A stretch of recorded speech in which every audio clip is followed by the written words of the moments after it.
The Nintendo Ninjas are widely considered to be a myth by many in the gaming community. However, there are some personal experiences that people can attest to. I received a phone call one day from an established friend in the Nintendo YouTube community who said he had information to tell me in person that would be sensitive. We'll refer to him as Douglas for the remainder of the video. On the phone, he sounded distressed, concerned. All he told me was that the news involved Nintendo and something that was crucial for him to share with me. This incident happened around the last 2 years, and it revolved around a major leak which had happened on Nintendo's end. This is nothing new for a lot of us who've kept up with these instances. This one in particular was especially egregious with the way that it was done. There was definitely an inside man involved from what Nintendo's perspective was, and they were doing all that they could to get to the bottom of it. We went to a secluded restaurant in Times Square where we could discuss this issue and the details could be shared without too many ears listening in. Even though I thought that it was a little unnecessary, he didn't seem to think so. His body language seemed off from what this friend is usually like. There was a extra sense of distress in his voice as well. And even though it was 2 p.m. in the afternoon, he insisted that we take some shots before we begin the story. I think that tells a lot of where his mind might have been. He came home from running errands outside as any other day.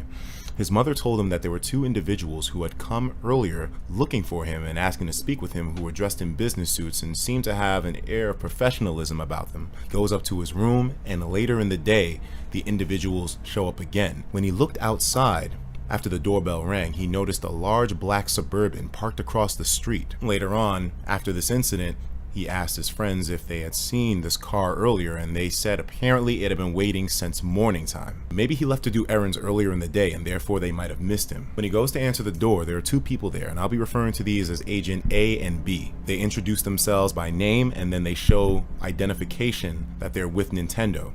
In his own words, instantaneously his heart sank, and knowing him personally and the type of projects he's worked on, he actually had nothing to do with the leaks in question. But due to the nature of how he carried himself online, and maybe other people dropping names here and there, for some reason these agents decided to make their way to his house without even revealing how they found him in the first place. Now, being understandably curious, his mother inquires as to the identity of the 2 gentlemen at the door, and after knowing that they're from Nintendo, she obviously is excited about it because she knows that her son does work in the ecosystem of YouTube and Nintendo. His mother goes to get snacks and refreshments for the 2 gentlemen, and Douglas invites them inside. One thing to clarify is that they weren't forceful, but because they are employees of Nintendo with verified identities, he simply felt the need to invite them in just to be cordial, especially towards a company that we've all grown up with. As soon as they sit down, one of the agents opens up a briefcase and begins to showcase pictures of tweets, screenshots of messages, and other information pertaining to this massive leak that happened. He also pulls out pictures of individuals, asking if Douglas is affiliated, knows any of them, or how to get in contact with them. He noticed that one of the agents was completely silent, most likely recording the situation using some sort of concealed means. Their demeanors were direct, firm, and inquisitive. And even though they agreed to have refreshments prepared by the mother, when they were presented to them, they never even ate anything. After speaking with him for an hour and not getting any valuable information out of him, they decided to take their leave, but not before leaving a plethora of different ways to communicate with the 2 agents, including email and business card with phone numbers. While he was telling me this story inside of the restaurant, he showed me these specific items. I've seen it with my own eyes. Just as swift and ominous as these agents made themselves known, they vanished. And to this day, he's never contacted them or heard anything back from them again.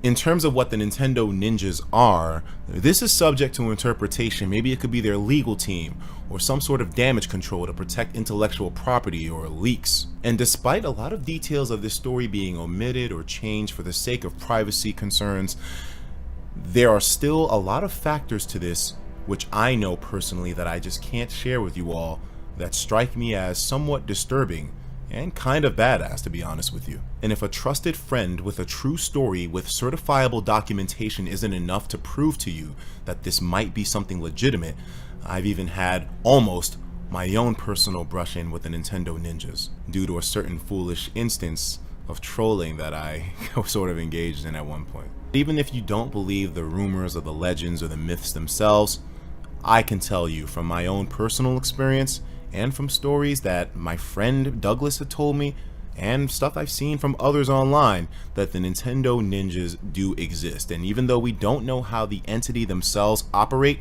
we have seen traces of them, and they may be coming for you next depending on what you do online. Don't be surprised if you see a large black Suburban down the street from you in the future.